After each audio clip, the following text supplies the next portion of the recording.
Co ještě? Totiž, mistře, stále čekáme na odpověď. Už jsem vám ji dal. Promiňte, ale nic jsme neslyšeli. Nemám čas, musím pracovat, nevidíte?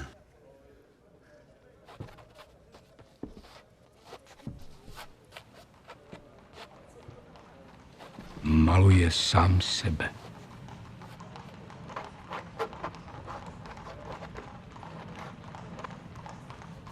Vy odmítáte naši zakázku, abyste mohl namalovat sám sebe. Není to snad to nejzajímavější? Znáte někoho, pro koho je jiný člověk důležitější než on sám? A vůbec. Já končím. Tohle je to poslední, co dělám. Nic dalšího malovat nebudu. Ale tohle je člověk, který by stál za namalováním. Hloupost. Možná, že byste ho měl nejdřív poznat. Pochopte, mistře, Jan Amos Komenský je náš biskup. My ten obraz potřebujeme. Rodiny našich bratří byly násilně rozehnány po celé Evropě a není dost pravděpodobné, že by se ještě kdy mohli vrátit. No a co, mě taky vyhnali. Taky jsem musel z domu. Můj dům zabavili. Taky se nemůžu vrátit domů. A víte, kdo mě vyhnal? Takový, jako jste vy. Spravedliví a slušní lidé. A já, Rembrandt, teď musím žít v podnájmu.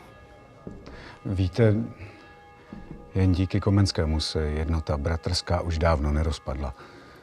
A ten jeho portrét by byl pro mnohé povzbuzením a také milou vzpomínkou. Ten váš Comenius. Největší učenec naší doby, říkáte. Velký jazykospitec a reformátor školství. A k tomu všemu biskup. Začíná mě zajímat. Ještě mi řekněte, že je taky spořádaným otcem rodiny. Je to tak, mistře.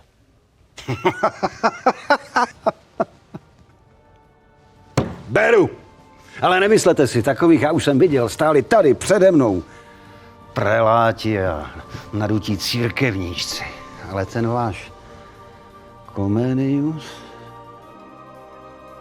jeho kůže musí být napnutá k prasknutí, aby se do ní tohle všechno vešlo. Co?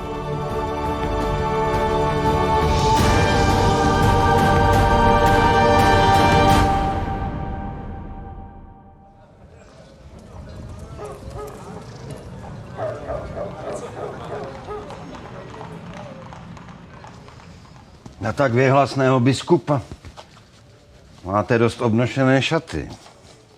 Naše církev je malá, mistře, a chudá.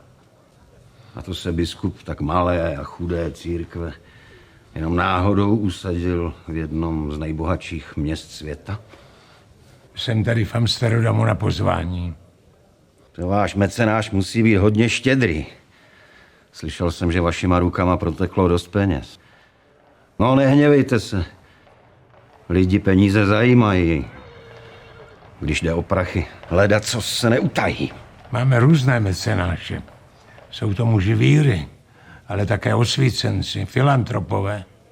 Dostáváme peníze z Anglie, ze Švédska. Klobouk dolů. Je to na přípravu knih a jejich tisk. A velkou část posíláme dál na pomoc našim exulantům do Uher, do Polska, do Slezska. Tak to jste asi jediný biskup, kterému se nezadřelo nic za nechty. Přišel jsem brzy o rodiče. A naše církev, jednota bratrská, mě nahradila. Řekněte mi, příteli, kdo by okrádal vlastní rodinu?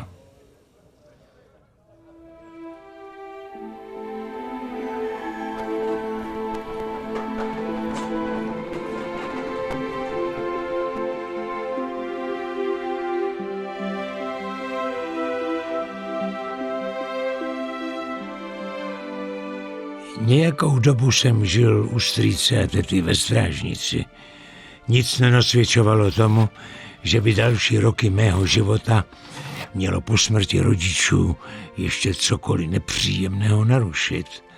A přece, jednoho rána, když jsme sbírali klestí v nedalekém lese, začalo se odehrávat další drama.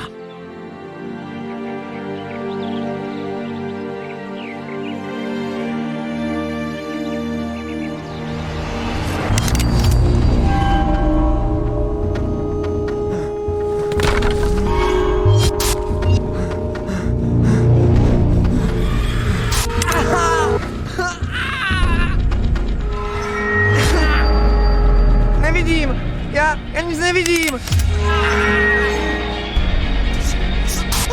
Co to je?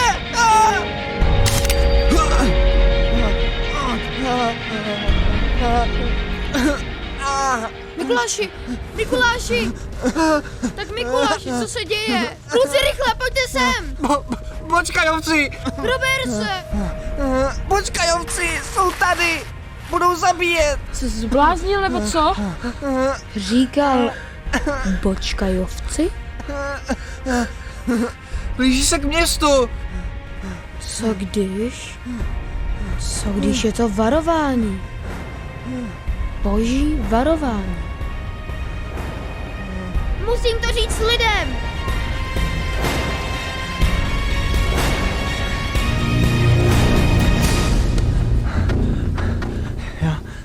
Já viděl jsem smrt. Viděl jsem masku smrti.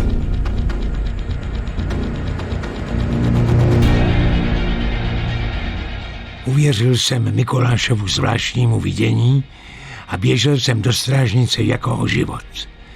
Zanedlouho se ukázalo, že bočkajovci už byli skutečně nedaleko města.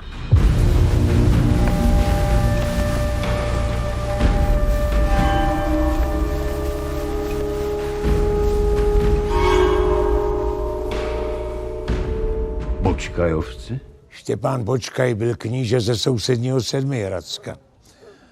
Habsburkové tam utlačovali náboženskou svobodu podobně jako u nás. Tak se proti nim spojil s Turky. S čertem proti ďáblu. Považovali jsme Bočkaje za spojence. Ale když pak jeho hordy dorazily na Moravu, bylo jim úplně jedno, kdo je Habsburg a kdo ne. Takže žádní bratři ve víře.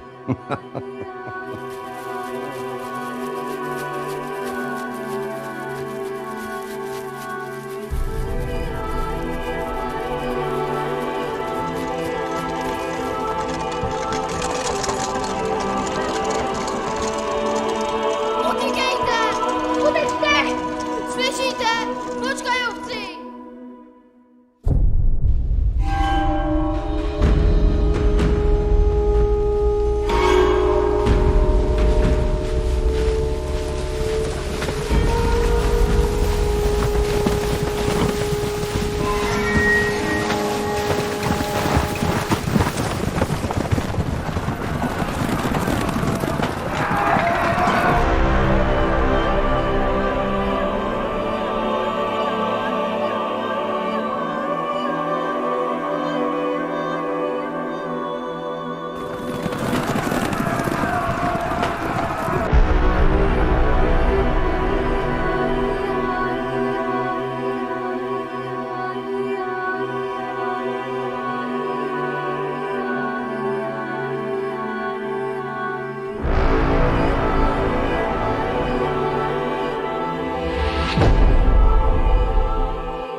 Viděl jsem smrt. Viděl jsem masku smrti.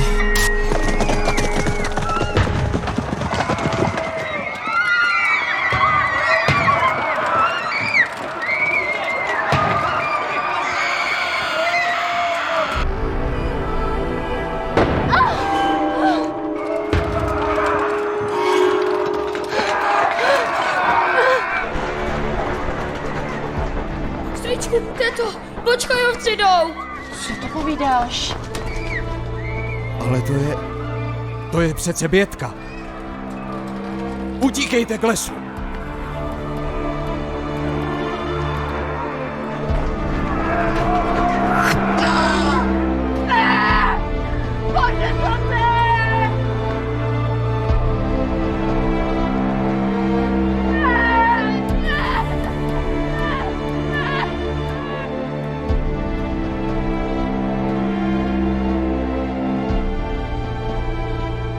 Bylo to moje první setkání s válečným běsněním. Ve strážnici jsem tenkrát ztratil milého strýce Martina a také mnoho přátel. Zachránila se nás jen hrstka. Řádění Bočkajovců jakoby nemělo mezí a velká část města toho dne lehla popelem.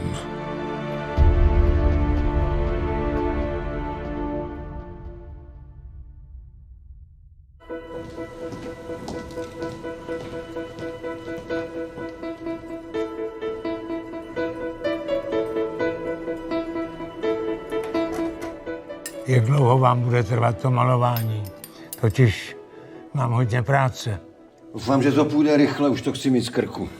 Ostatně je to můj poslední obraz. Poslední? A není to škoda? S vaším talentem. Připravil jsem večeři. Chudou, jestli pan biskup nepohrdne. Já jen, abyste věděl, ten pan biskup dobře ví, co je hlad. Užil jsem si hladu, když jsem se jako mladý student vracel domů z Heidelbergu. Tenkrát jsem spával, kde se dalo. Většinou venku, přímo pod hvězdami. A víte, co jsem si dával pod hlavou? Koperníka. Koho? Knihu. Koperníkův rukopis o oběhu nebeských těles. Dal jsem za ně poslední peníze. A domů jsem musel pěšky. Není ta kniha zakázaná? Ano. Církev tvrdí, že odporuje písmo. A vy to snad vidíte jinak? Jsem zvídavý, příteli. Věřím, že existují úžasné věci, které dnes ještě nechápeme. A možná jednou se přesvědčíme, že nejsou v nijakém rozporu s Božím řádem. Možná nakonec zjistíme, že i Koperník měl pravdu. A že Země skutečně nemusí být ve středu vesmíru. Víte, co závidím Koperníkovi? Vypočítal dráhy planet, jejich hmotnost a mohl si zatím stát. Škoda, že to takhle nefunguje mezi lidmi.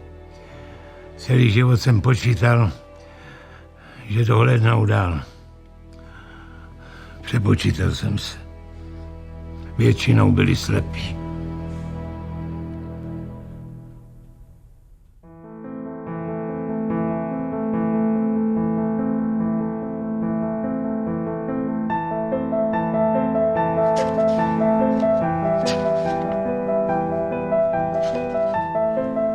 Tak tohle je ten tvůj Koperník? Je ti jasné, Jene, že ta kniha popírá písmo svaté? A četl jsi ji? Že se nebojíš přinést tu špínu až sem? Jsem snad mezi přáteli? Nemám ani chuť se na to dívat. Tu knihu jsem koupil z pozůstalosti profesora Christmana, který tady učil ještě minulý rok. On sám ji nepovažoval za nějak nebezpečnou. Koperníkovy teorie jsou hříšné. Neměl bych tě ani poslouchat. Tak sám si chtěl, abych ti ji ukázal. To bylo ode mě nerozvážné. Koperník je kacíř. A ty by si měl být opatrnější, Jene. Vzpomeň si na Giordana Bruna. To si představte, že profesor Christman chtěl učit matematiku podle Koperníka. Naštěstí je slovutný pan profesor po smrti. To skutečně nechcete poznat pravdu? Už tě nebudu dál poslouchat. Ta kniha prostě zpochybňuje Bibli.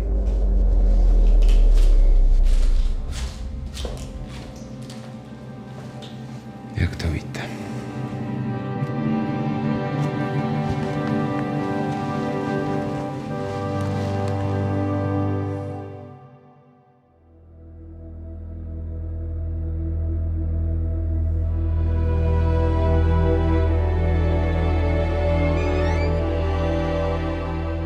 Jednou mi někdo řekl, že ze studny jsou hvězdy vidět dokonce v pravé poledne.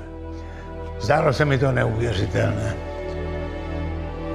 Snad jste nevlezl do studny. To už je dávno. Dnes bych to raději neskoušel. A svítí? Svítí. Nikdo neví proč, ale je to tak. I apoštol Pavel píše, že naše vědění je částečné. Možná jednou Koperníkovi porozumíme. Chcete ho půjčit? Koho? No tu Koperníkovu knihu. Mám jeden výtisk. Dejte pokoj. Takovým věcem já nerozumím. A zítra přijdete? Rád vás uvidím.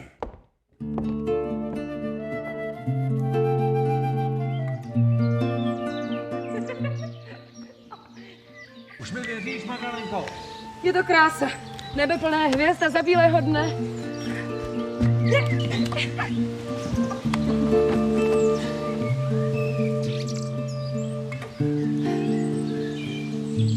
Když jsme pod hvězdami, není to čas na lásku. Tady ne. Počkejte, ještěrko.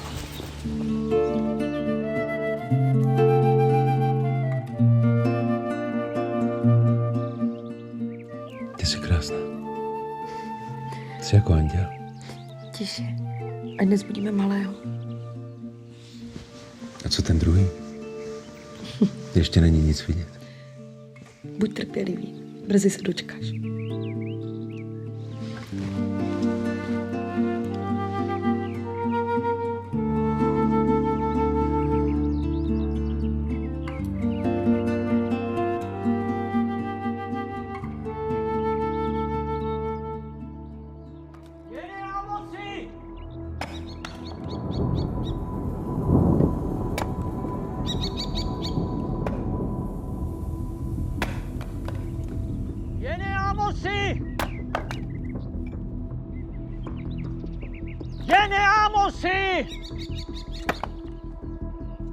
Vlastomíra, ty si spíš?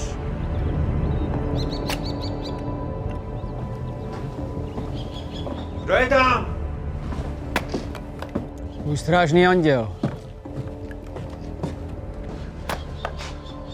Mikuláši? Jsi to ty.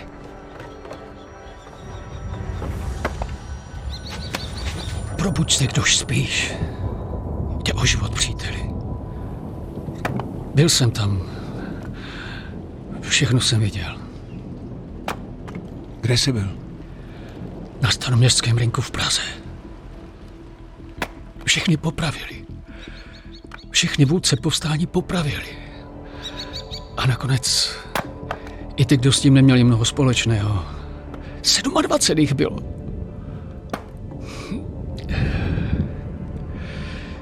Jejich hlavy rozvěsili v koších pro výstrahu.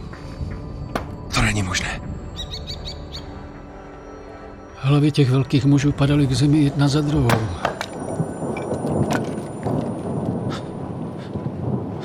Jak to mohl Lichtenstein dovolit? Byl přece jedním z nás. Přátelil se s Karlem starším ze Žerotína. Studoval na bratrské škole, věřil tomu, co my. Lichtenstein. Karel z Lichtensteina. Chodící touha pomoci a po majetku. Co je tohle za svět, Mikuláš?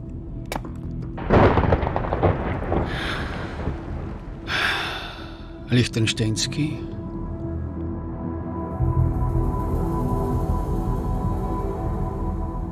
Chtěl jsem zůstat ve Fulneku co nejdéle. Ti žáčci byli pro mě tenkrát daleko důležitější než obavy o vlastní život. Učitelé byli přísní a tvrdí. Jejich metody jsem nikdy neschvaloval. Nejrůznější fyzické tresty a bytí byly na denním pořádku.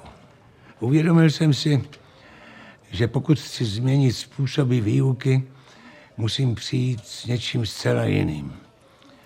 Napadlo mě, že taková kresba, namalovaný obraz, je pro člověka velmi důležitý. Pomáhá mu lépe vnímat určitý příběh, umí jej poučit. Ale to vy chápete nejlíp. Vytvořil jsem dokonce celou obrázkovou učebnici. Možná snad úplně první tohoto druhu. Ale to bylo mnohem později, při mém pobytu v Úhrách. Ale že obrázky ve spojení s textem děti zaujaly, to už jsem viděl tehdy ve Fulneku, jako mladý začínající kantor. Děti, já teď vám něco ukážu. Mariánko, co je vyobrazeno na tomhle obrázku? To jsou studny. Správně, to jsou studny. A tady dole je napsáno, jak se řeknou studny latinsky. Putej. Putej. Správně. Tady je vyobrazen kovář a jeho dílna. To všichni velmi dobře znáte. No a tady dole je napsáno, jak se řekne kovář latinsky. Faber Ferrarius. Faber Ferrarius. Správně. Tak, a kdo ví, co je vyobrazeno na tomhle obrázku? Vojto. To je včelař a úlej. Správně. Vojta bydlí na statku, kde mají včelíny. Proto to tak dobře ví. Mariánko, můžeš to prosím podat ostatním, aby se podívali? Děkuji. Abychom si mohli prohlížet obrázky, číst v knihách, potřebujeme papír. Tady je vyobrazeno, jak se takový papír vyrábí, no a tady dole je napsáno latinsky, jak se řekne papír. Je to jednoduché. Papyrus. Papyrus. Správně. Prosím. Ano, Vojto. Tatínek mi říkal, že dříve se psal do kamene. Ano, správně. Dříve se rylo do kamene, pak do vosku. No a dnes se píše a tiskne na papír. Z papíru potom vznikají archy a ty se svážou a vznikne kniha. To je vyobrazeno na tomhle obrázku. Děti, v knihách je zaznamenáno vše, co bychom měli znát. Veškerá moudrost. Tak byla napsána i naše Bible kralická. A pamatujte si, kdo nemiluje knihy, nemiluje moudrost. A kdo nemiluje moudrost, stane se hlupákem.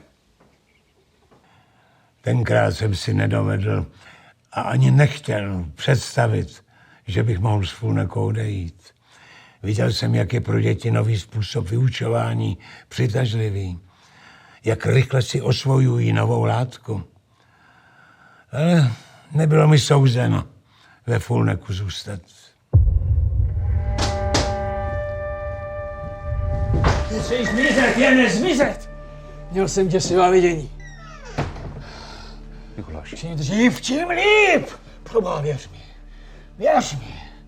Na vlastní oči jsem viděl, jak odvádějí celou rodinu do temnice jenom proto, že se nechtěli vzdát své víry. Teď ne, Mikuláši. Habsburci na nás budou pořádat hony. Nikdo si nebude jíst životem. Mikuláši, teď ne. Jo.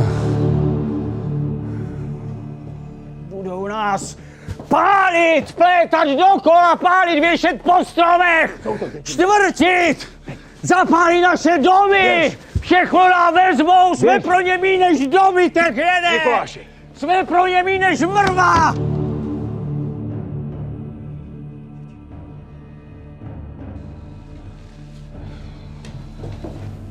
Mariánko, co pak je? Nás taky budou házet do studny.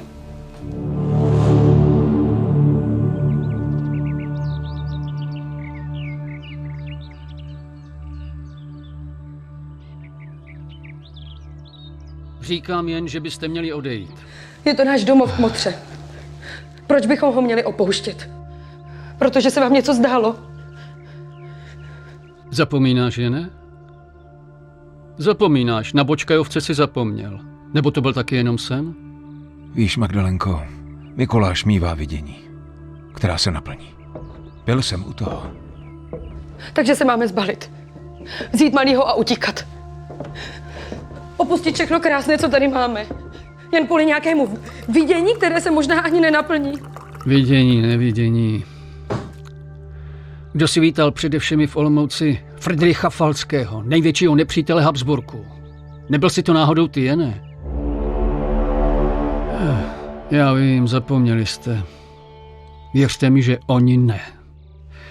Máte tady ve Fulneku klášter. Myslíš si, že o tobě nic nevědí? Ten klášter se třese až sem. Jak se tam tetelí a těší, až to tady budou moci čistit od kacířského plevele!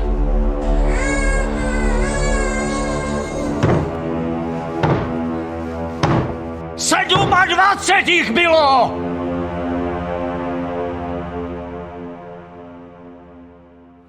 Nakonec jsem Magdalénu přesvědčil, aby odešla i se synkem do Přerova k rodičům. Doufal jsem, že ve městě, které je pod ochranou pana Žarotína, bude v bezpečí. Ale Fulnek jsem zatím neopustil.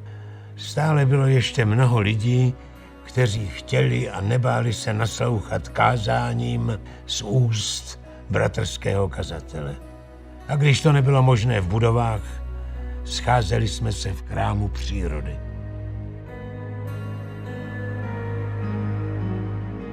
Kdo se spoléhá sám na sebe, nepoznal vlastní nedostatečnost. A není dobře, když si člověk myslí, že je moudrý. Moudrost musíme hledat především u našeho Stvořitele. Musíme plně studovat a zušlechťovat ducha. Když se na něho opravdově spolehneme, pak budeme jako strom zasazený u tekoucí vody, jenž dává své ovoce v pravý čas. Pak budeme dobré mysli a žádné pomluvy nás nerozhází. Nebudeme se ničeho bát, ani smrti, nejhoršího nepřítele. Prostě budeme vědět, že nás nic na nebi ani na zemi nemůže připravit o boží lásku. Nakonec jsem stejně musel odjet. Varování přicházela ze všech stran. A co manželka? Už nikdy jsem se s ní neviděl. Přivedla na svět dalšího syna. Ale než jsem se k ní mohl dostat, vypukl v Přerově mor. Zemřeli mi všichni tři.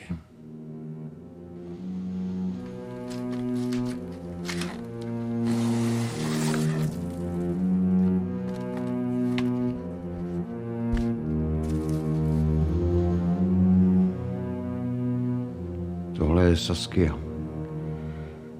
Moje první manželka.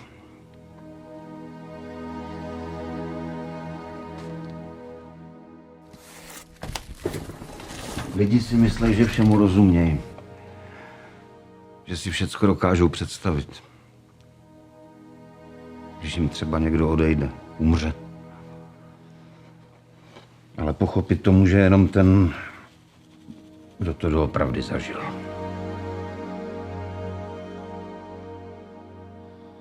Psal jsem jí dopisy, ale už nežila. Víš, jak mi Saskia říkala? Ty můj malej Rembrandtku. Mně Magdalénka říkala Janku. Abys rozuměl, Janek u nás znamená třeštidlo.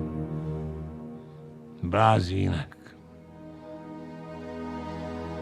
Byli jsme mladí, plní života a stejně nám to všechno vzali.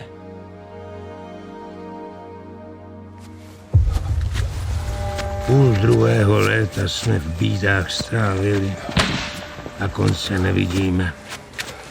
Ale vidíme před sebou propast jakousi bezednou. Do níž padáme čím dál, tím hlouběji. Nebo co v tom čase opět lidí pomordováno.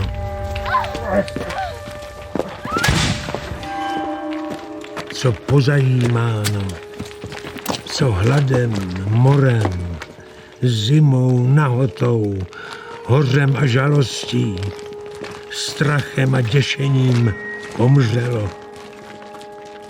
Co chrámů odjímáno, co kněží vyhnáno, co vyššího i nižšího stavu lidí ochuzeno, co jich vězením i trápením rozličným, a neb také chytrými svody o duše připraveno.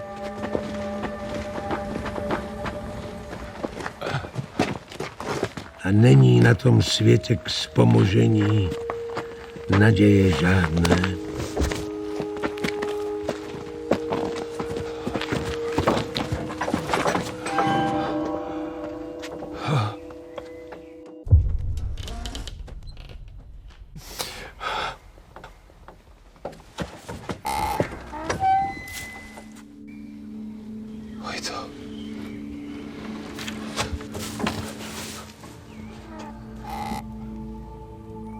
Vojtíšku.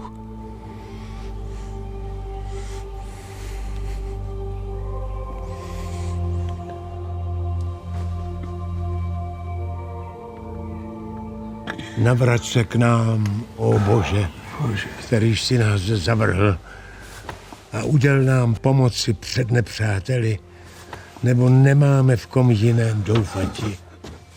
Marná jest zajisté všecka pomoc lidská, ale v tobě sobě udatně počínáme. Ty pošlapáš nepřáteli naše.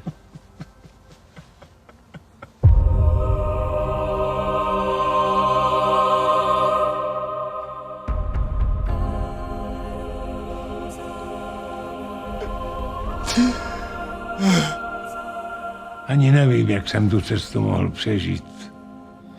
Mířil jsem k Brandýsu, kde mi Karel starší nabídl azyl. Už několik dní jsem byl bez jídla. Sotva jsem stál na nohou. Ale díky dobrým lidem jsem se setkal s rodinou bratrského biskupa Cyrila. Také měl namířeno do Brandýsa. To od něj jsem se tenkrát dozvěděl, že ve Fulneku spálili celou moji knihovnu.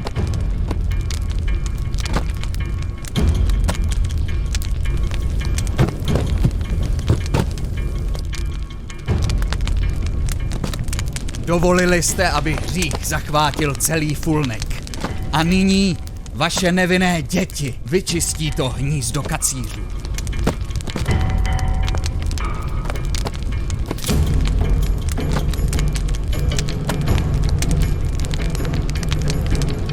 Našel jsem knihy toho kazatele. Přímo na radnici. Spoustu knih. Zakázaných a neužitečných. Jen se podívejte. Ďábelské dílo Komenského. Čtení pro pekelníky. Nuže, pošleme je tam, kam patří.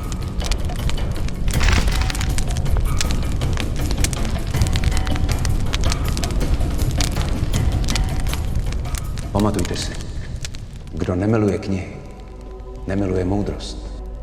A kdo nemiluje moudrost, stane se hlupákem. Jen se nezdráhej, děvče. Zasloužíš si místo v ráji.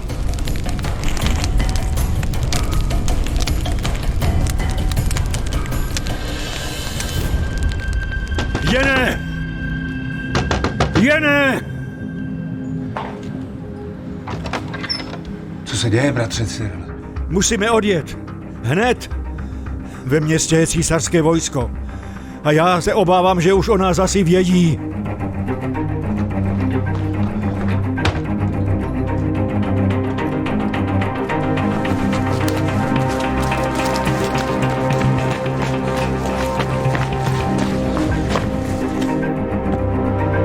Pospěšme. Jste v pořádku, Dorotko? Au, noha.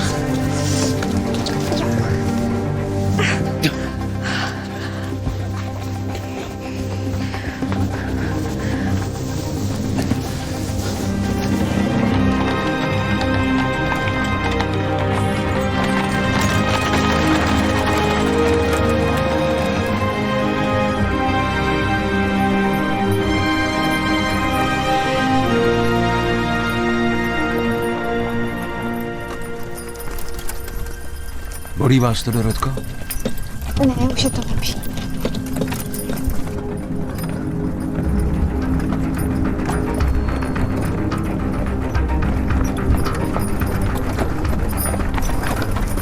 Víte, kde jsem vás viděl poprvé? V Betlémské kapli. Když tam byl správcem váš otec. To jste byla ještě děvčátko.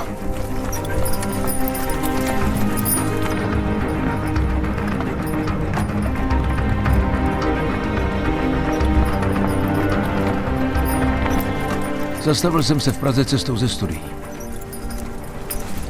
Bylo to úžasné. Stát tam, kde kázal mistr Jan. To se nedá zapomenout.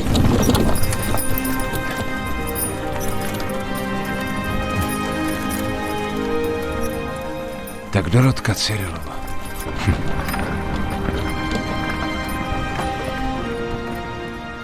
Byli jsme zase chvíli v bezpečí. Zůstali jsme na brandýském panství Karla staršího ze Žerotína. To on mi v mládí umožnil studia v Herbornu a na Heidelbergu. Byl to kdysi druhý nejmocnější muž v zemi. Ale po Bílé hoře se všecko změnilo. I Žerotín pomalu ztrácel půdu pod nohama. Habsburkové se jako nějaká nesmrtelná hydra rozpínali po celé zemi. Byla to ukázka krutosti a bezohlednosti, jaké je člověk schopen, když chce dosáhnout moci. Lidi už jsou takový. Jsem rád, že jsi všimnul.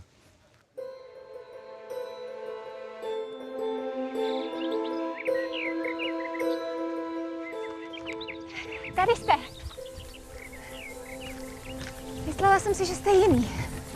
Taky vám přeji dobré jitro. Proč jste mi to dal přečíst? Abych znal váš názor. Přirovnáváte manželství k okovu? Neměl jste snad hodnou ženu? Proč jste si ji teda bral? Vy se smějete? S manželstvím je to složitější. Manželství je svátost. A vy ho zpochybňujete. Ne. Zpochybňuji, co z něho dokážou udělat lidé. To je pravda. Možná jsem měla číst ještě trochu dál. Bude se to jmenovat Labyrint světa a ráj srdce. Rád bych tu knihu věnoval. Komu? Karlovi staršímu ze Žerotína. Všichni se k němu totiž otočili zády. Dokonce i tady. Mezi bratry, kterým pomohl, se o něm hovoří jako o zrádci. Nepřipojil se ke stavům a proto prý může za prohru na Bílé hoře. Naše rodina za Žerotínem stojí. Ano. Zachránil tisíce mužů, kteří by jinak zbytečně padli. Můj tatínek říká, že mu k tomu rozhodnutí dopomohl Bůh. A že by se křesťanství mělo od násilí zcela oprostit. A já si to myslím taky. Líbí se mi vaše upřímnost, Dorotko.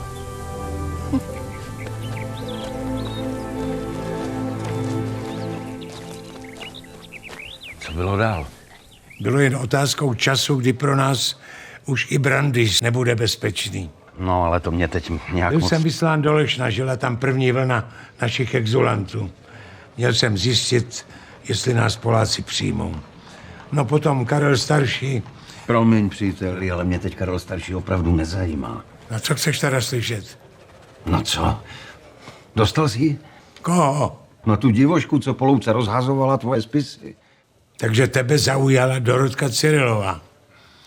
No já ji asi taky.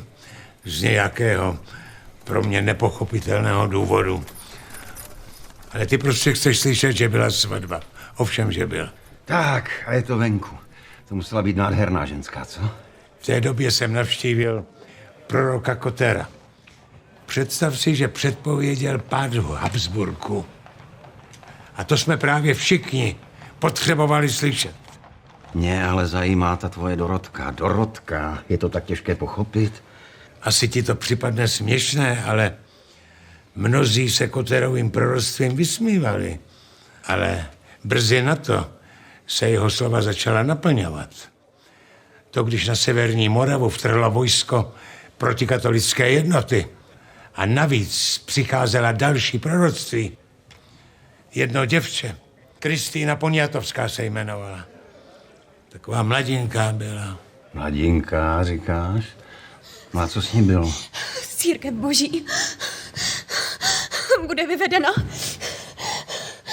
na prostranství. Na překrásnou vinici. Vysvobozena z rukou úkrutníka. A zpívat z celého srdce.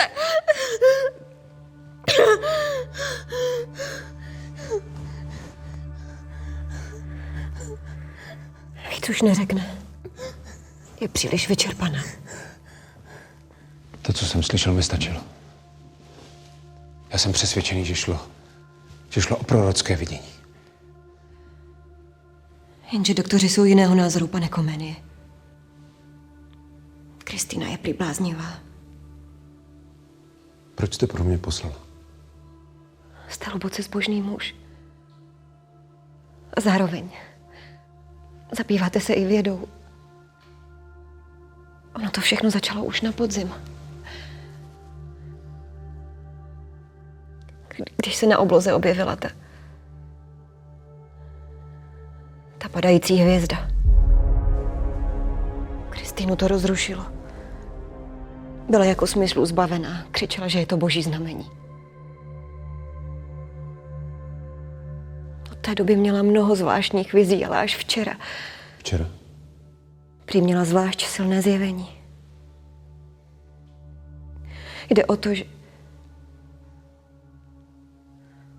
mluvila o Valdštejnovi. Předpověděla, že má být zavražděn. Kdy se to má stát? To neřekla.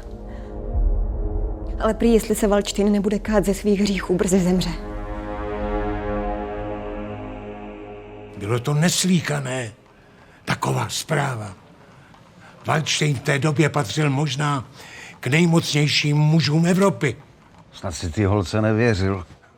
Vím, že to může vypadat bláznivě, ale údajně řekla mnoho věcí, které by 16letá dívka těžko mohla vymyslet. No dobře, i kdyby si to nevymyslela, co ti bylo po nějakým Valdštejnovi. To byl přece nepřítel, ne? Neměli jste svých starostí dost? To těžko pochopíš. On kdysi patřil k naší jednotě, ale po Bílé hoře zradil, podobně jako Lichtenstein. Kvůli kariéře vyměnil strany. Ale co ti po něm bylo? Když si představím, že by tomu proroctví uvěřil, že by se kál ze svých hříchů, vrátil se zpátky na naši stranu, tento mocný muž, taková naděje, obrovská naděje. Jinak bych přece ty ženy za Valdštejnem neposílal. Cože? Ty jsi za ním...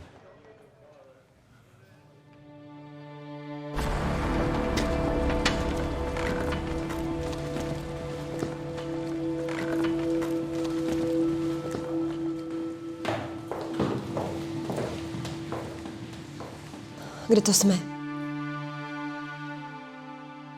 Chceme hovořit s knížetem Valdštejnem. To by mohl říct každý. A co mu chcete? Varovat ho. Pokud se nebude kát ze svých hříchů, brzy zemře. Přišli jste vyhrožovat knížeti? Abyste chápal. Tato dívka měla zjevení. Sepsala jej. Je to boží prorocké vidění. To bychom neměli ignorovat.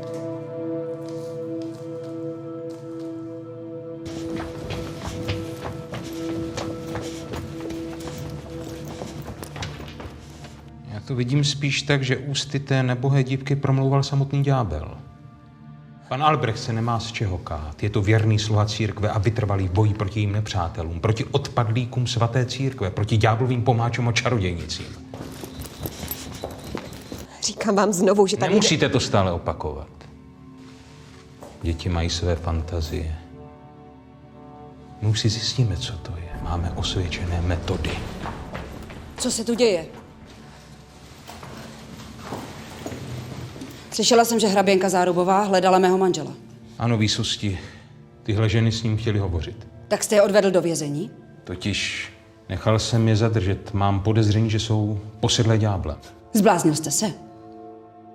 To je Angelina Zárubová, šlechtična. Urozená nebo služka ďábel si nevybírá. S kým si myslíte, že mluvíte? Tedy. Přečtěte si, co se psal. Je tam falešné proroctví téhle malé čarodějnice. Zmizte mi z očí. Prosím. Zmizte, povídám.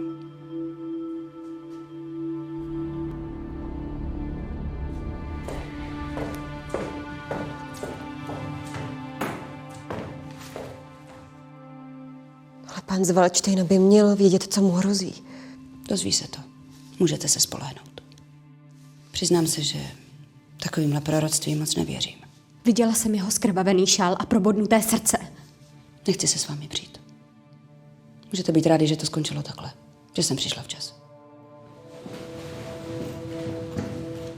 Takže ty jsi ty dámy málem poslal na skřipec. No, málem. A představ si, že Valdštejn nedlouho potom byl skutečně zavražděn. Páni, tak ono se jim to podařilo. No nic, biskupe, život jde dál. Podívej. To jsou nohy, co? Stehna.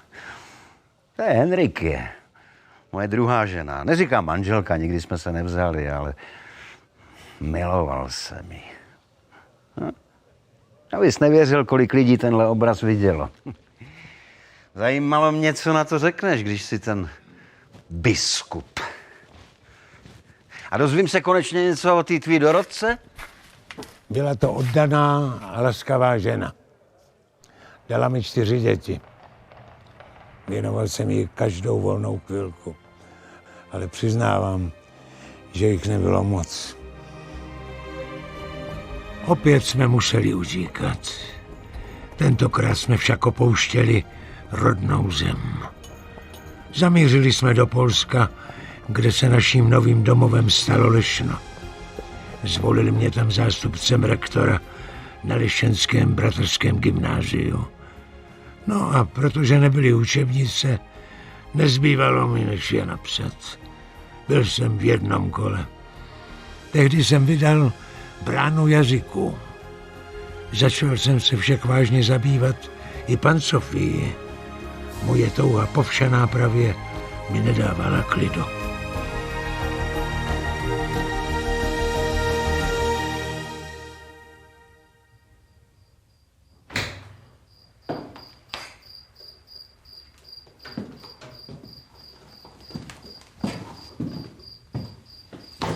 Jane. Usnul jsem. Vážně? Už je pozdě, měl bys jít do postele. Nezlob se, Dorotko, ale musím ještě do tiskárny. Teď v noci? Dorotko, počkej. Přečti si to, prosím. Podívám se na to.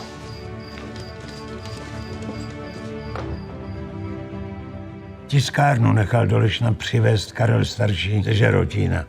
Habsburkové po ní neustále slídili.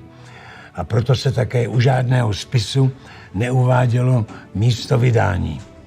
Psalo se jen in hortula, to je v zahrádce. V Lešně byla tiskárna bezpečí, tedy prozatím.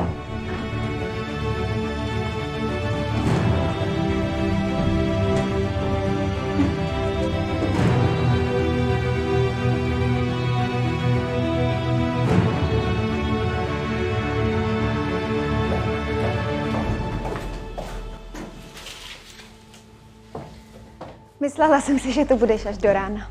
Dorotko, promiň. Mám tu hodně práce. Ne, ty promiň, ne. Ta kniha, co jsi mi včera dal, Brána jazyků, to je úžasná. Podle takové učebnice může být výuka jazyků mnohem jednodušší.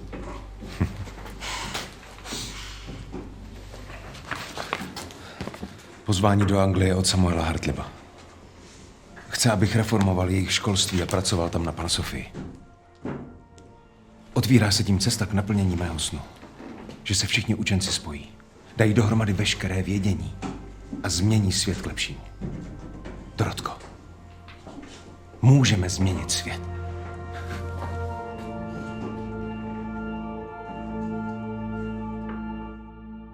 Ty jsi doopravdy myslel, že dokážeš změnit svět. Tak myslel. Myslím si to stále, Rembrandte. Mám sice už málo času i síly, ale Bůh mi umožnil tu naději vložit do knih. To byl můj úkol.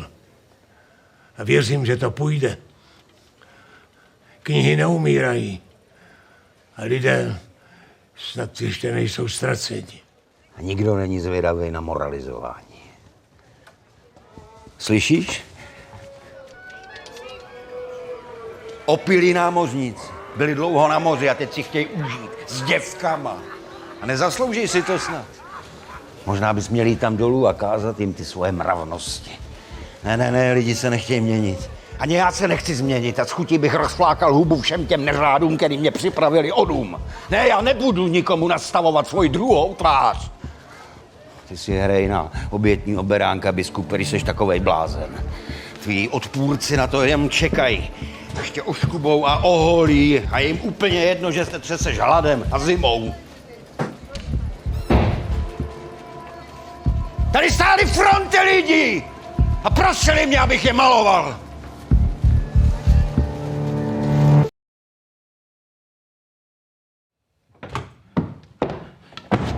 Jene? Ty máš horečku. Už tam nepůjdu. Nikdy. Co pak ti Rembrandt udělal? Je to opilec.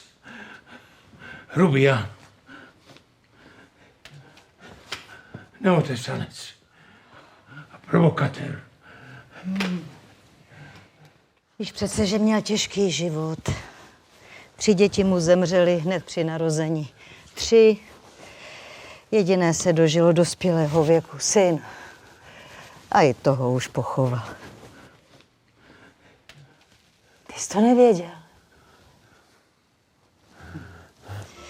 Kvůli jeho druhé ženě ho dokonce exkomunikovali. Asi proto, že nebyli sezdaní.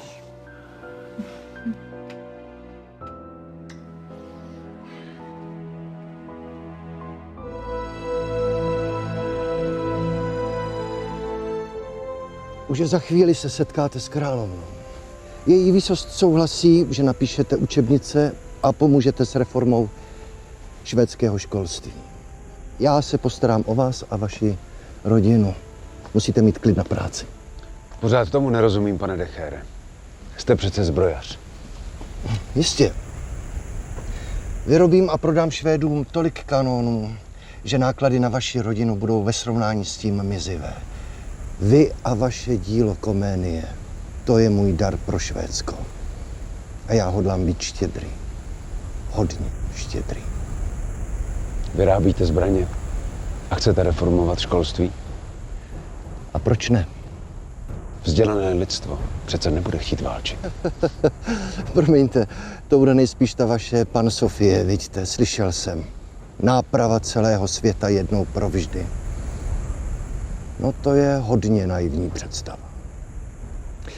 Příteli, myslete si o tom, co chcete. Je to jedno. Války budou prostě vždycky. Ale nemuseli by být. A lidé by nemuseli trpět. Ale zatím Švédsko ve válce je. Potřebuje chytré, vzdělané lidi, potřebuje učebnice a dobré školy. To je vaše práce. Žádná politika. A žádná Pan Sofie. Je to moje podmínka. No, pojďme. Ať její veličenstvo nečeká.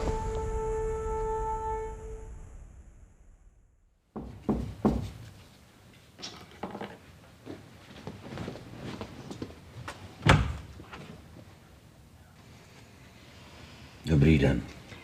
Dobrý den. Rembrandt. Rembrandt van Rijn. Já vím, kdo jste, mistře. Ale omlouvám se, manžel ještě spí. Nemohl v noci dlouho usnout. To bude asi moje vina. Můžu počkat? Prosím.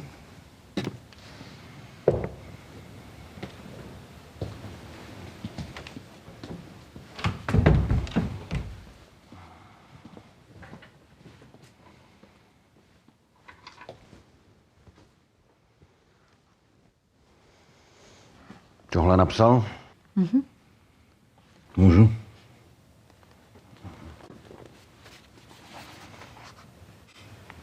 Čmáranice. Kdo to dělal? On sám. Tomu nestačí, že píše. Svět v obrazech, vzpomínám si. Jan mi o té knize říkal. To je celé v latině? Má latinský název, ale je vícejazyčná. Už ji vydali ve Francii, v Anglii, v Německu, v Itálii, v Uhrách, ve Švédsku. Nevím, kde ještě. To je neuvěřitelný. Já jsem malíř, velký malíř, jasný? A on si namaluje jednu titěrnou včelu a je možná známější než já. Jene, pojď. Máš tu návštěvu. No, nevím, jestli z toho mám mít radost. Přišel jsem se omluvit. Za ten včerejšek. To je v pořádku, přijde.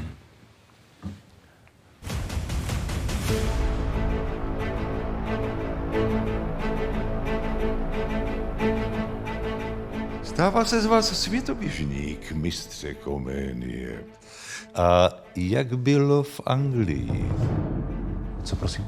No, snad se divíte, že o tom vím. Ale je válka a ta není jen o mušketách. Důležité jsou informace. A já vím, jak je sehnat. No. Vystoupil jste v Londýně dokonce před Královskou akademií věd. A byl jste úspěšný. Považuji vás za velkého učence. Královna Kristýna má ráda učence, byl to dokonce Descartes a ten jeho krajan Pascal. Ale abyste nebyl příliš zklamaný, jejím největším oblíbencem je Alexandr Veliký. Ale ten tu nebyl přirozeně. Mistře Komenie, zapojil jste se v Anglii do politiky? Je těžké se nezapojit, když tam jste. Anglii hrozí občanská válka. Ostatně to byl také důvod, proč se veškeré naše plány zhroutily. No vidíte, ve Švédsku máme naštěstí klid. Takže by pro vás nemělo být tak těžké držet se od politiky stranou.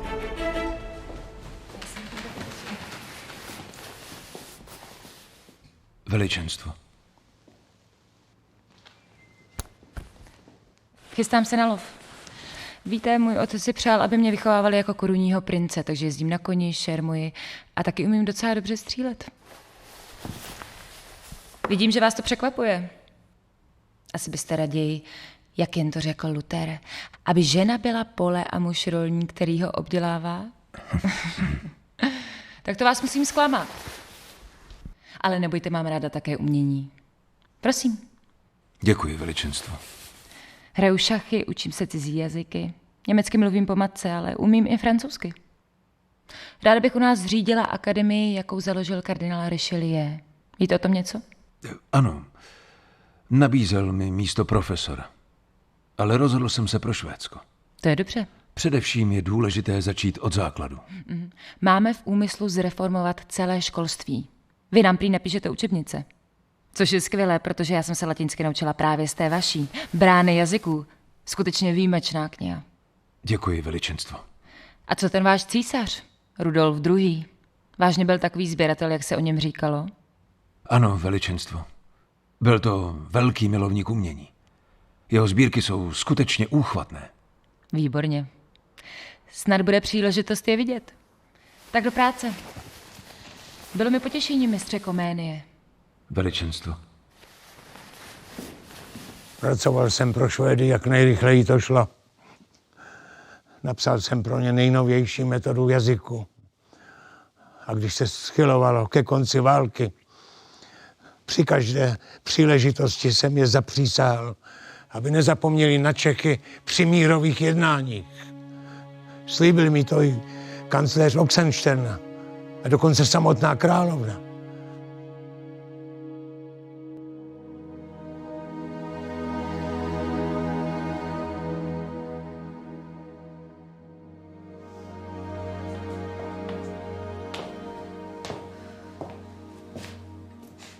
Někdo z Lešna? Další Drabíkovo proroctví. Habsburky prý porazí Orel ze severu. Tomu tedy říkám proroctví, když jsou Švédové už u Olomouce a táhnou na Vídeň. To je jako kdybych předpověděl, že zítra ráno vyjde slunce. Já si tady snad nikdy nezvyknu. Vrátíme se domů, je ne? Doufám, že brzy. Je se něco? Píše mi Decher, že jsem ho zklamal. Marně prý čeká na učebnice, myslel si, že budu rychlejší. Děláš toho moc najednou, je ne? Někdo možná dokáže psát jednu knihu za druhou. Já to nedokážu. A co to znamená? Že je Decher zklamaný? Co to znamená pro nás? Že mi nepošle peníze. A co mi říkáš jen tak? Zklamání, zklamání, samé zklamání. V Anglii jsou zklamaní, že nepracuji dost rychle na Pansofii. V Americe jsou zklamaní, že jsem odmítl nabídku z Harvardu. Ve Švédsku jsou zklamaní, že nechrlím jednu učebnici za druhou. Když už nějakou napíšu, také jsou zklamaní. Všichni jsou zklamaní. Počkej, Jene, o čem to mluvíš? Prý do učebnic tajně vkládám Kalvínovy myšlenky, ale to je hloupost samozřejmě. A na čem jsi pracoval teď, než jsem přišla? Na Pansofii. Ale jen nás živí právě ty učebnice, ne vše náprava lidstva, rozumíš? Tak ses neměl ženit. Ty tvoje ideály. Dorotko, pracuji proto, abych nás uživil. Ale pak je taky něco, k čemu mě povolal sám Bůh. Já věřím, že lidstvo má šanci se napravit. A Bůh mi vkládá do rukou nástroj, jak tomu pomoci. Velkou zásadní knihu, kterou budou číst celá pokolení. Musíš mi věřit, Dorotko. Musíš mi věřit. Naděje, které jsem vkládal do Švédů, se ukázaly jako marné. Nakonec podepsali mír. Westfálský mír. Skvělé. Skvěle? Stanovili časový mezník, podle kterého byly všechny politické poměry vráceny do roku 1624. No to znamená?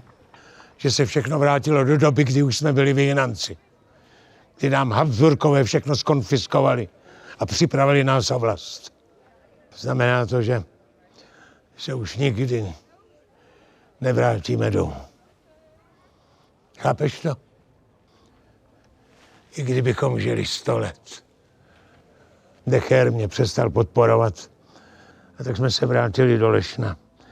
Jenže Dorotka byla už nemocná v Elbinku. Dlouho jsem si toho nevšímal. Že jsem hlupák. Při té zpáteční cestě do Lešna tam se jí přitížil.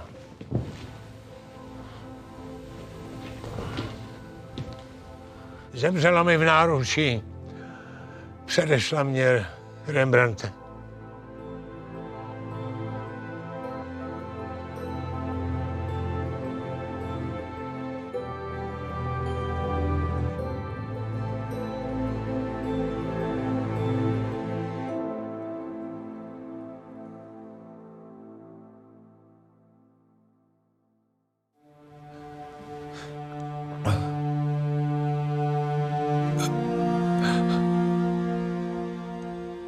Nedokázal se vás ochránit. Vás postavit.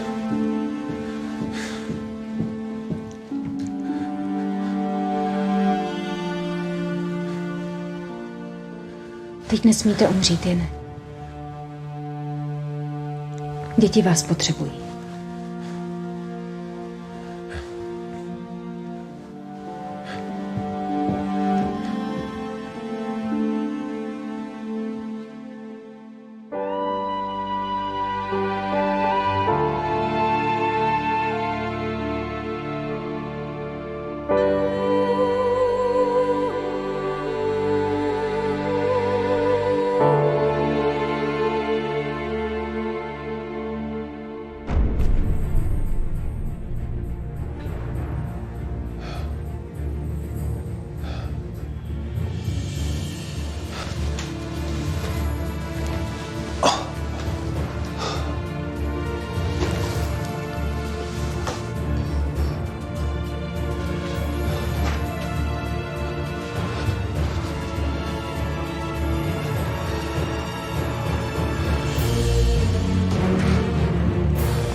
Vidím, že jste se rozhodl vstát z hrobu.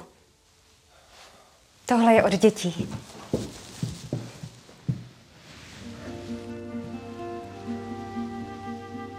Jak se mají? Je jim dobře. Jsou veselé. Jen Daniel ještě je malý. Často se ptá po mamince. Děkuji vám, Johanko, že se o mě tak staráte. Asi bych si dal něco k jídlu. No konečně. Už jsem se bála, že tady na ty vaše děti zůstanu úplně sama.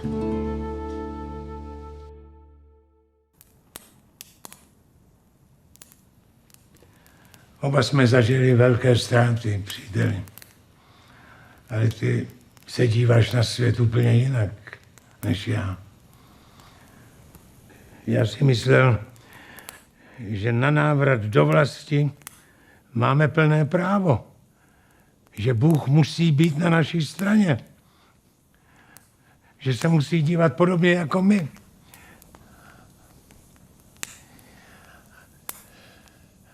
Ale proč by vlastně měl? Jsou horizonty, za které prostě nikdy nedohlédneme. Jsou věci, kterým nerozumíme. Mohu jen věřit, že Bůh je milující i spravedlivý, že ví o každé křivdě, o všech těch hrůzách, co lidé napáchali. Vždyť vedle nich je moje trápení, pouhá malichernost. Bez Boha by byl pro mě svět místem, kde bych neuměl a ani nechtěl žít. Teď už chápu, proč tě zvolili tím biskupem.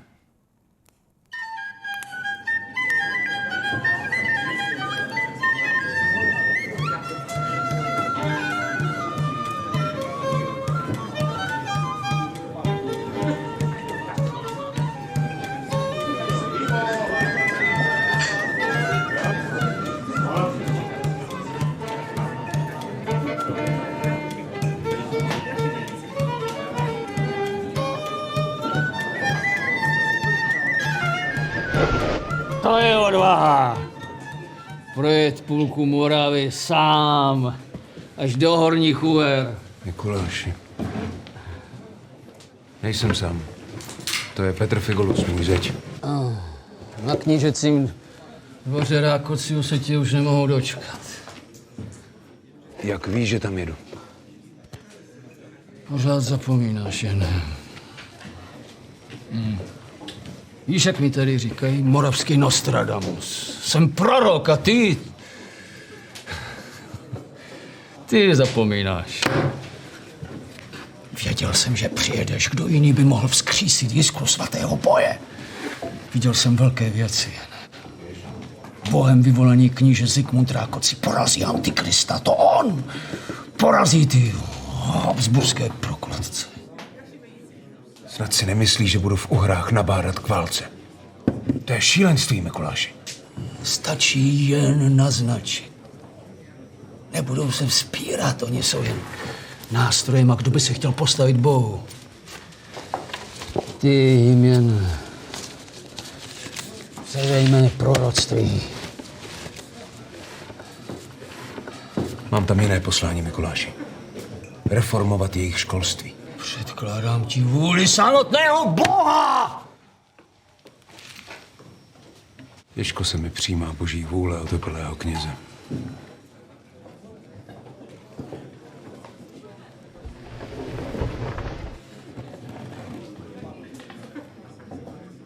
Nejsem už kněz.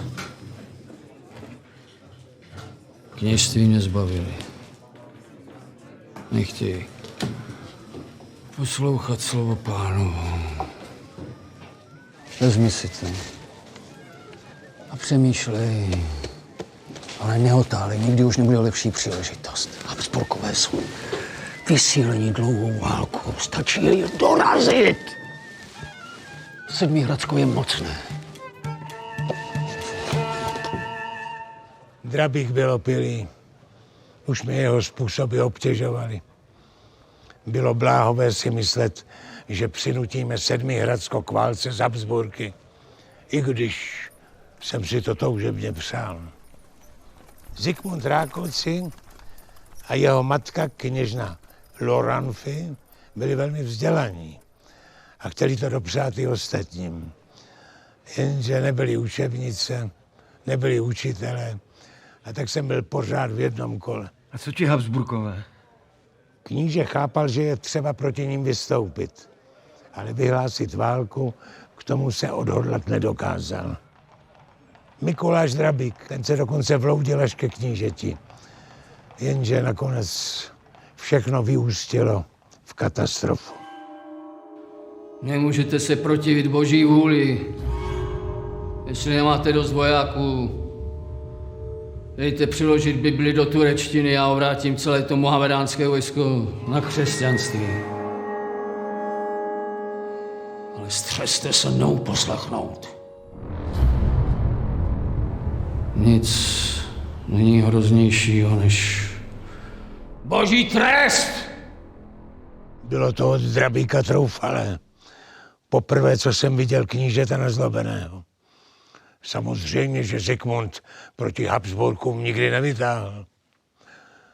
Jenže 3 měsíce po svatbě mladá kněžna zemřela. Náhle, bez varování. To se tomu šílenci muselo hodit. Drabík křičel, přesvědčoval. Znovu a znovu knížeti vyhrožoval, ale marně.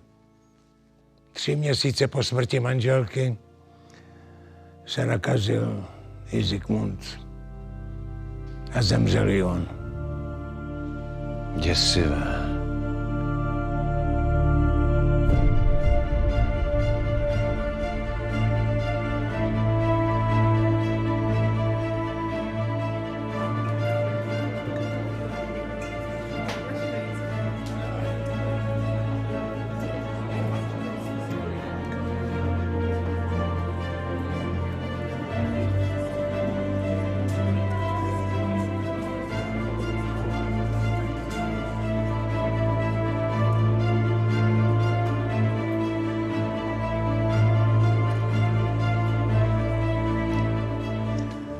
Výsosti, je mi líto, co se stalo. Stejně na nás celé to neštěstí přivolal ten šílený Drabík. Není to náhodou váš přítel? Nechme toho, pane rektore. Nepřišli jsme se hádat. Jsou věci, které už dávno patří minulosti. Dívejme se dál. Hledejme světlo. Jak to krásně napsal tady pan Comenius, jenom světlo má tu moc, aby zahnalo tmu. Mikuláš Drabík a jeho unáhlená horlivost. Unáhlená horlivost? Tak tomu říkáte tam u vás? Já to vidím spíš jako zostuzení autority knížecího dvora. Co si to o sobě ten váš Drabík vlastně myslí? Abych pravdu řekla, také mne pan Drabík děsí. A vy mi nemusíte dělat mluvčího, pane rektore. Promiňte, výsosti. Obávám se, že moje práce zde je u konce. Cítím, že zde převládá spíš nedůvěra k mé osobě. Ale mně se líbí vaše myšlenka se školním divadlem, mistře Komenie. Můj syn jí byl úplně nadšený. Byla bych velmi ráda, kdybyste zůstal a své dílo dokončil přesně tak, jak si představujete. Nevím, výsosti. Zůstaňte. Pokud tedy opravdu myslíte, že to má zásadní význam. Věřím, že by to žákům mohlo prospět. Těm lenochům prospěje pouze rákoska. Vůbec nechápu, jak by mohla být ta vaše divadelní taškařice prospěšná. Nechme to jezuitům. Ti už podobné komedie dávno provozují na svých školách. Vy si opravdu nedovedete představit, pane Tolnaj, že by učení mohlo děti bavit? Učení není zábava. Člověk je od přírody líný a proto potřebuje disciplínu. Je to především otázka vůle a sebezapření. Rákoska je nejrychlejší pomoc. Tak ale z dětí uděláte jen vystrašené a poslušné ovce, které se budou děsit i při sebenepatrnější zmínce o škole. Můžeme jim ukázat lepší svět. Dát jim šanci. Tak jako ji Bůh dává znovu a znovu nám všem. Myslíte, že se mnou ve škole zacházeli jinak? A mám nějaké následky? Jsem snad mrzák? Naopak. Dnes jsem svým učitelům vděčný. Až z těch dětí jednou budou vzdělaní lidé, právníci, lékaři, co já vím, pochopí, že jsme to s nimi mysleli dobře. Nebudu se s vámi přijít, pane Tolnaj. Moje cesta je jiná. Pánové, já si přeji, aby tady mistr Comenius dokončil své dílo v Šárošpataku dle svého uvážení. A vám budu vděčná, pane rektore, když mu nebudete jeho práci komplikovat. Tolnaj měl v jedné věci pravdu. Tamní žáci byli opravdu líní. A i když jsem hned sestavil kvalitní učitelský sbor, výsledky dávali za pravdu rektorovi. Chtěl jsem tedy udělat učení co nejzajímavější. Sestavil jsem pro ně Orbis Pictus, svět v obrazech. A předkreslil jsem sám všechny obrázky. Vím, viděl jsem tu knihu u tebe na stole. Kolik takových obrázků si musel namalovat? Spoustu. Vycházel jsem z toho, že děti obrázky milují. A povedlo se. Ale nešlo jen o obrázky. Hledal jsem i jiné cesty. Jak ve škole vzbudit pozornost dětí, a to bylo právě divadlo.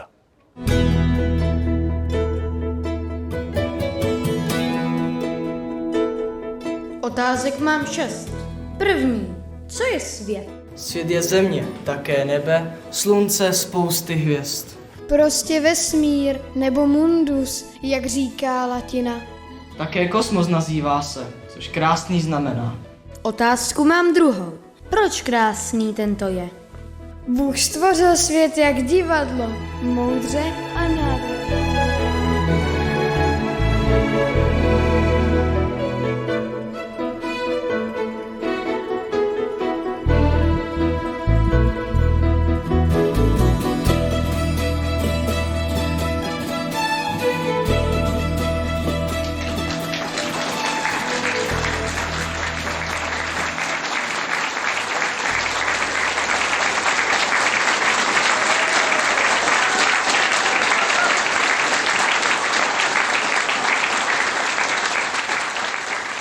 Uchvatné, mistře Komeny. Postarám se, aby na tento den Šároš Patak nikdy nezapomněl. A aby bylo mnoho takových událostí. Děkuji vám.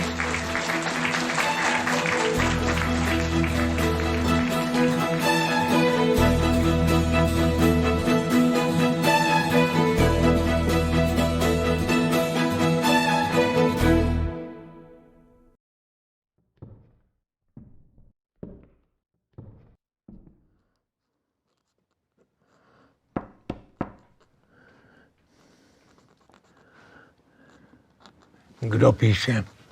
Bratři z jednoty, že děkuji. Moc je tvé listy povzbudili. Prý zase cítí naději. A děkuji za peněžité dary, které přes tebe dorazily. Moc toho dneska není. Ale to asi není všechno.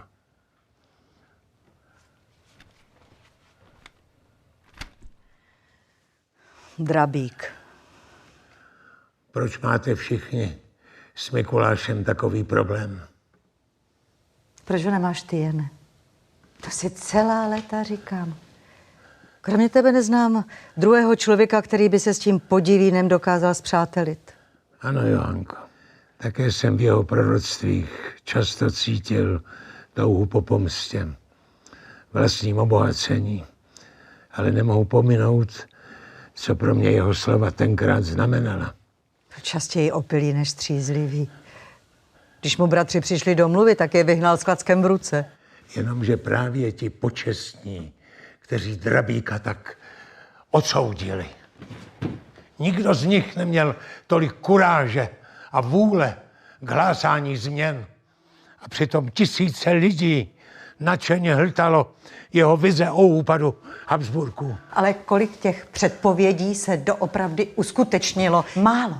Velice málo. Ano, tomu všichni vyčítají. Ale ti sami přijali život v labirintu. On však nikdy. Možná měl způsoby, které nás pohoršují. Ale neohnul se. Věř mi, Johanko, že to byl právě Drabík, kdo mi dodával sílu uprostřed nářků a rezignace. Občas jsem sehnal za přeludy. Tahal vás všude sebou. Byla jsi se mnou vůbec šťastná? Ty víš, Jane, že ta nejšťastnější. To nebyly žádné přeludy. Naděje není přelud.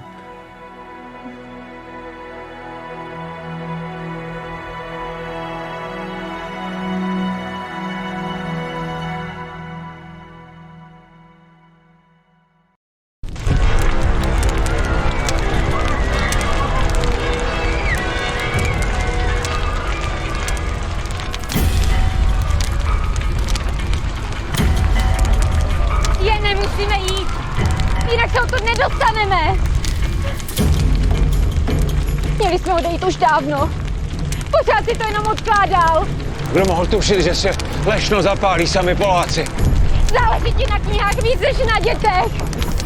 Jděte, poběžím za vámi. Jak myslíš?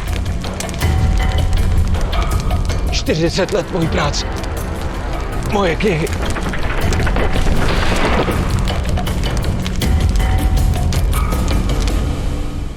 Celé Lešno vyhořelo. Několikrát v životě o všecko přišel. Pohřbil 2 manželky, 2 děti mu zemřely. A stejně ho to nezlomilo. Jedno jediné nechápu. Že potom všem nestratil víru v Boha.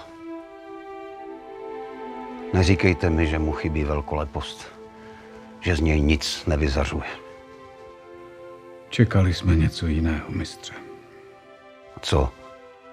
Že bude sedět na koni a třímat korouhev? Já maluju to, co vidím. Pravdu. A vidím muže, který ze sebe dokázal dostat všechno. Nezlobte se. Měli jsme prostě odlišnou představu. Ne, nic. Vy si nechte peníze, já si nechám obraz. Tohle jsem udělal pro přítele. Dokázal mi dát víc, než vy mi dokážete nabídnout.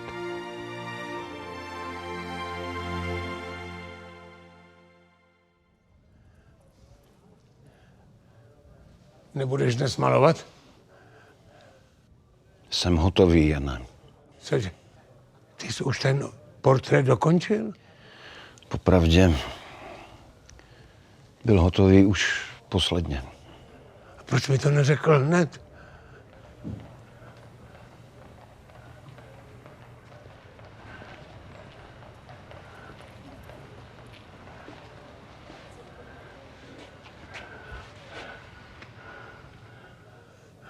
Ano. Tohle jsem já.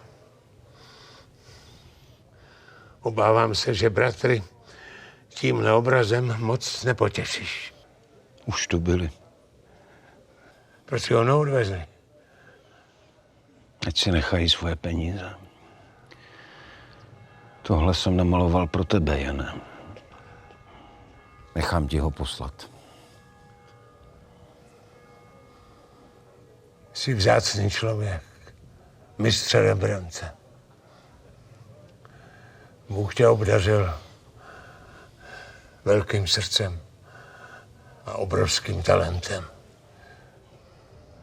Mně to spíš připadá jako prokletí. Přestalo mě to těšit. Ano. Někdy to vypadá, že je na světě příliš mnoho tmy. Že není místo pro čirou radost. Pro laskavé přátelství. Bojím se, že nakonec i z Boha jsme udělali jen někoho, kdo má lidi strašit. Ale takový Bůh není. Štěstí se v mém životě často rozplynulo. Jako letní sníh. Přicházelo a zase mizelo. Bál jsem se, že už není žádná naděje. Víš, já jsem to nikdy s Bohem nevzdal. Vím, že je to s námi lidmi hodně špatné. Ale také vím, že ještě nejsme úplně ztraceni. Bůh ti žehnej, příteli.